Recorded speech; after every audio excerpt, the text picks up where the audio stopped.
ചെമ്പനിപ്പു സീരിയലിന്റെ ഇനി വരാൻ വേണ്ടി പോകുന്ന എപ്പിസോഡ് റിവ്യൂ വിശേഷങ്ങളിലേക്ക് എല്ലാവർക്കും സ്വാഗതം. കഴിഞ്ഞ എപ്പിസോഡിന്റെ കണ്ടിന്യൂഷൻ ആണ് കേട്ടോ പറയുന്നത്. വീഡിയോ കാണാത്തവർക്ക് വേണ്ടിയിട്ട് വീഡിയോയുടെ ലിങ്ക് ഞാൻ ഐക്കാർട്ടിലും അതുപോലെ പിൻ കമന്റായിട്ടും കൊടുത്തേക്കാവേ. സച്ചിയുടെ കളഞ്ഞുപോയ അന്ന് ശ്രുതി എടുത്തോണ്ട് പോയ ആ ഫോൺ ഉണ്ടല്ലോ, അത് തിരികെ സച്ചിയുടെ കയ്യിൽ തന്നെ വന്നു ചേരുന്നുണ്ട്. ആ സന്തോഷത്തില് അച്ഛനടുത്ത് ചെന്നിട്ട് കാര്യങ്ങളെല്ലാം പറയുന്നത് നമ്മുടെ ശ്രുതി കേൾക്കുവാണ്. അന്ന് വീഡിയോ ലീക്കായത് ഈ ഫോണിൽ നിന്നല്ലേ എന്ന് രവി പ്രത്യേകം എടുത്ത് ചോദിക്കുന്നുണ്ട്. അതെ അച്ഛ, എന്തായാലും ഫോൺ തന്റെ കയ്യിലേക്ക് വന്നു, ഇനി എടുത്തത് ആരാണെന്നുള്ള കാര്യം ഉടനെ തന്നെ കണ്ടെത്താൻ വേണ്ടി പറ്റുന്നൊക്കെ പറഞ്ഞ് കേൾക്കുമ്പോൾ തന്നെ ശ്രുതിക്ക് ഭയങ്കരമായിട്ട് ടെൻഷൻ ആവുന്നുണ്ട്. തുടർന്ന് ശ്രുതിയാണെന്നുണ്ടെങ്കിൽ നേരെ ചെല്ലുന്നത് മീരയ്ക്ക് അരികിലേക്കാണ്. മീര വിശന്നതുകൊണ്ട് തന്നെ നൂഡിൽസ് ഒക്കെ ഉണ്ടാക്കുകയാണ്. അപ്പോഴാണല്ലോ ശ്രുതി കയറി വരുന്നത്. ശ്രുതിയുടെ അടുത്ത് വിശക്കുന്നുണ്ടോ, ഞാൻ നിനക്ക് നൂഡിൽസ് എടുക്കട്ടെ എന്നൊക്കെ ചോദിക്കുന്നുണ്ട്. പക്ഷേ ശ്രുതിയാണെങ്കിൽ മിണ്ടാതെ നിൽക്കുവാണേ. നിനക്ക് വിശപ്പില്ല എന്നുണ്ടെങ്കിൽ ഒരു കോഫിയെങ്കിലും എടുക്കട്ടെടി. അപ്പോഴും ശ്രുതി ഒന്നും മിണ്ടില്ലേ. നിനക്ക് എന്താ പറ്റിയത്, എന്താ നീ ഒന്നും മിണ്ടാത്തതെന്ന് ചോദിക്കുമ്പോൾ ആ ഫോൺ എവിടെയെന്ന് ചോദിക്കുകയാണേ. തന്റെ ഫോണിനെ കുറിച്ചിട്ടാണ് ചോദിക്കുന്നതെന്ന് വിചാരിച്ചിട്ട് മീര ശ്രുതിയുടെ അടുത്ത് പറയുന്നുണ്ട് തന്റെ ഫോൺ ചാർജിങ്ങിൽ ഇട്ടിട്ടുണ്ട് എന്നുള്ള കാര്യം. എന്നാൽ അതിനെ കുറിച്ചല്ല, സച്ചിയുടെ ഫോൺ എവിടെ എന്നാണ് ചോദിക്കുന്നത്. സച്ചിയുടെ ഫോൺ എന്ന് കേൾക്കുമ്പോൾ മീര ചെറുതായിട്ടൊന്ന് ഉരുണ്ട് കളിക്കുന്നുണ്ട്. എന്താ നീ കടലിൽ കൊണ്ടുപോയി കളഞ്ഞോ? ആ കളഞ്ഞു എന്ന് മീര പറയുമ്പോൾ പസഫിക്കിലോ അറ്റ്ലാന്റിക്കിലോ അല്ലെങ്കിൽ ഇന്ത്യൻ ഓഷ്യനിലോ എന്നൊക്കെ ചോദിക്കാണ് കേട്ടോ ശ്രുതി കളിയാക്കിക്കൊണ്ട്. നീ എന്താടി മാപ്പിലുള്ള ഓഷ്യൻസിന്റെ പേരൊക്കെ പറയുന്നത്? ഞാൻ ഇവിടെയുള്ള കടലിലാണ് കൊണ്ടുവിട്ടെന്നുള്ള കാര്യം മീര പറയുന്നുണ്ട്. ഏത് ബീച്ചിലാണെന്നുള്ള കാര്യം പ്രത്യേകം എടുത്ത് ശ്രുതി ചോദിക്കുമ്പോൾ കഴിഞ്ഞ തവണ പറഞ്ഞിട്ടുണ്ടായിരുന്നത് മറ്റേതോ ഒരു ബീച്ചിലാണെന്നാണ്, ഇപ്പം പേര് മാറ്റിയിട്ടാണ് പറയുന്നത്. അതിനെക്കുറിച്ച് ശ്രുതി ചോദിക്കുന്നുണ്ട്. എവിടെയാണെങ്കിലും എന്താണടി കുഴപ്പം, എല്ലാം കടൽ തന്നെയല്ലേ. ഇപ്പൊ അത് ഫോൺ അങ്ങ് ശ്രീലങ്കയിൽ എത്തിക്കാണെന്നൊക്കെ പറയുമ്പോഴേക്കും ശ്രുതിക്ക് അങ്ങ് ദേഷ്യം വരുന്നുണ്ട്. ഒന്നങ്ങ് തന്നാലുണ്ടല്ലോടി, നിന്റെ അടുത്തടി ഞാൻ ഒരുപാട് തവണ പറഞ്ഞതല്ലേ അത് കടലിൽ കൊണ്ടുപോയിട്ട് തന്നെ കളയണോ എന്നുള്ള കാര്യം, ആരുടെ കയ്യിലും കിട്ടാൻ വേണ്ടി പാടില്ല എന്നും. ശ്രുതി ഞാൻ കടലിൽ തന്നെയാണെന്ന് മീര വീണ്ടും ഇങ്ങനെ പറയാൻ വേണ്ടി ശ്രമിക്കുമ്പോൾ മീര നീ കള്ളം പറയരുത്, അങ്ങനെ നീ കടലിൽ കൊണ്ടുപോയി കളഞ്ഞ ഫോണ് എങ്ങനെയാണ് സച്ചിയുടെ കയ്യിൽ കിട്ടിയത്?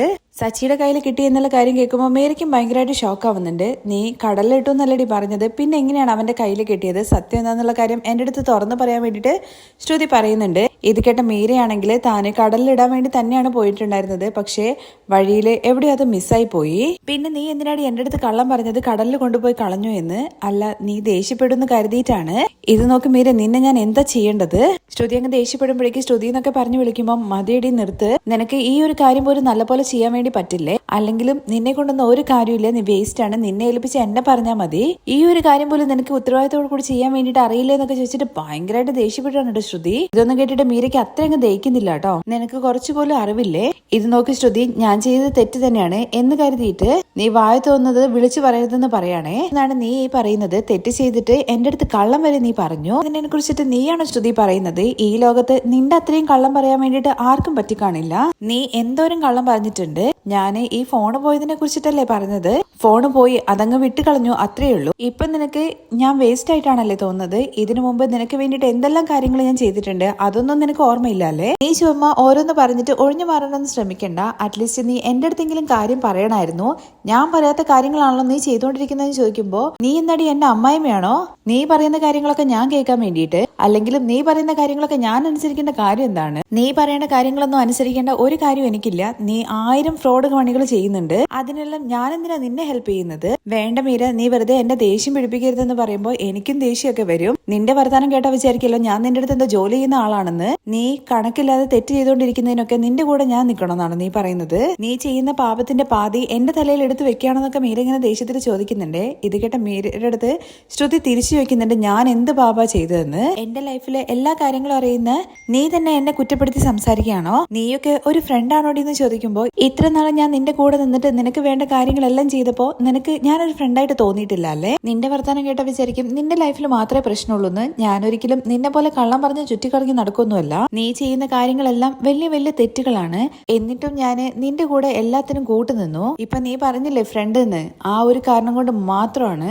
പക്ഷെ നീയാണെന്നുണ്ടെങ്കിൽ എന്നെ ഫ്രണ്ടിനെ പോലെയല്ലല്ലോ കാണുന്നത്. നീ ജോലിക്ക് വെച്ച ഒരാളുടെ വന്ന് സംസാരിക്കുന്നത് പോലെയല്ലേ നീ വന്ന് ചോദ്യം ചെയ്യുന്നത്? ഫ്രണ്ട് ആണെന്നുണ്ടെങ്കിൽ ഒരിക്കലും കള്ളം പറയാൻ വേണ്ടി പാടില്ലായിരുന്നു എന്നൊക്കെ പറഞ്ഞ് ശ്രുതി വീണ്ടും തളച്ചു കയറുമ്പോ അതിന് മാത്രം ഞാൻ എന്ത് കള്ള പറഞ്ഞത്? കടലിൽ കൊണ്ടുപോയി കളയാൻ വേണ്ടി തന്നെ ഞാൻ പോയത്. ഫോണ് വാതിയിൽ എവിടെയോ മിസ്സായി പോയി. ഇതിന് മാത്രം തെറ്റ് എന്താണുള്ളത്? നീ എന്താടി പറഞ്ഞത്? ഇതെന്റെ ലൈഫിന്റെ പ്രശ്നമാണ്. ആ ഫോണ് ഇപ്പൊ സച്ചിയുടെ കയ്യിലെത്തിന്ന് പറയും. അതിനിപ്പോ ഞാൻ എന്ത് ചെയ്യാനാണ്? നിന്റെ പ്രശ്നമല്ലേ അതെന്നൊക്കെ മീരയും തിരിച്ചു പറയുന്നുണ്ട്. ഓ, അപ്പൊ നീ പിടിച്ച് സംസാരിക്കാനൊക്കെ തോന്നിയല്ലേ? നീയല്ലേ പറഞ്ഞത് എന്നെ ഫ്രണ്ടായിട്ട് കാണുന്നില്ല എന്ന്? അങ്ങനെയല്ലേ വന്ന് സംസാരിച്ചത്? എല്ലാം എന്റെ തെറ്റാണ്. നീ എന്റെ ഒരു ഫ്രണ്ട് അല്ലേ, എന്റെ കൂടെ എല്ലാത്തിനും ഉണ്ടാവുമെന്ന് കരുതി നിന്നെ പോലെ ഒരുത്തിയെ ഫ്രണ്ട് ആക്കിയത് തന്നെ തെറ്റാണെന്നൊക്കെ ഇങ്ങനെ പറയുന്നുണ്ട്. അത് ഞാനാണ് പറയേണ്ടത്. നിന്നെ ചുറ്റിയിരിക്കുന്ന എല്ലാവരെയും നീ പറ്റിച്ചോണ്ടിരിക്കുകയാണ്. നിന്റെ ലൈഫ് രക്ഷിക്കാൻ വേണ്ടിയിട്ട് വേണമെന്നുണ്ടെങ്കിൽ നീ ഒരു ദിവസം എന്നെയും പറ്റിക്കും. ഇത്രയും നാളെ നിന്റെ എല്ലാ കാര്യത്തിലും ഞാൻ നിന്നെ ഹെൽപ്പ് ചെയ്തില്ലേ? ആ എന്നെ പറഞ്ഞാൽ മതി. ഇനി നീ ചെയ്യുന്ന തെറ്റിനൊന്നും ഉത്തരവാദിത്തം ഏറ്റെടുക്കാൻ വേണ്ടിയിട്ട് എന്നെ കിട്ടില്ല. മര്യാദയ്ക്ക് ഇവിടുന്ന് ഇറങ്ങിപ്പോ. പോവാണടി. നീയൊന്നും ഒരിക്കലും സത്യസന്ധമായിട്ടുള്ള ഒരു ഫ്രണ്ട് അല്ല എന്ന് ശ്രുതി പറയുമ്പോ നീ ചുമ്മാ കോമഡി പറയല്ലേ? നീ നിന്റെ ഹസ്ബൻഡിന്റെ മുമ്പിലും അതുപോലെ വീട്ടുകാരുടെ മുമ്പിലും സത്യസന്ധയല്ല. അതുകൊണ്ട് നീ അതിനെക്കുറിച്ച് സംസാരിക്കരുത് കൂടുതൽ. മര്യാദയ്ക്ക് ഇവിടുന്ന് ഇറങ്ങിപ്പോ. മീരയ്ക്ക് ഭയങ്കരമായിട്ട് ദേഷ്യം വന്നിട്ടുണ്ട് കേട്ടോ. അതുകൊണ്ട് തന്നെ ശ്രുതി അവിടെ നാട്ടി ഇറക്കുന്ന രീതിയിലാണ് പറഞ്ഞു വിടുന്നത്. ശ്രുതിയാണെങ്കിൽ പോകുന്ന സമയത്ത് ഒരുപാട് സന്തോഷം ഉണ്ടടി. നിന്റെ മുഖത്ത് പോലും ഞാൻ ഇനി നോക്കില്ല എന്ന് പറഞ്ഞിട്ട് അവിടെ നിന്ന് ഇറങ്ങി പോകുമ്പോൾ എനിക്കും ഒരുപാട് സന്തോഷം. ഒന്ന് പോയി തന്നാൽ മതിയെന്ന് മീരയും. അങ്ങനെ ശ്രുതിയെ അവസാനം മീര തന്നെ തള്ളി പറയാണ് ചെയ്യുന്നത്. ഈ എപ്പിസോഡ് നിങ്ങൾക്ക് ഇഷ്ടമായിട്ടുണ്ട്, മീരയുടെ ക്യാരക്ടർ, മീര ശ്രുതിയെ തള്ളി പറഞ്ഞത് ഇഷ്ടമായിട്ടുണ്ടെന്നുണ്ടെങ്കിൽ ഒന്ന് കമന്റ് ചെയ്യണേ.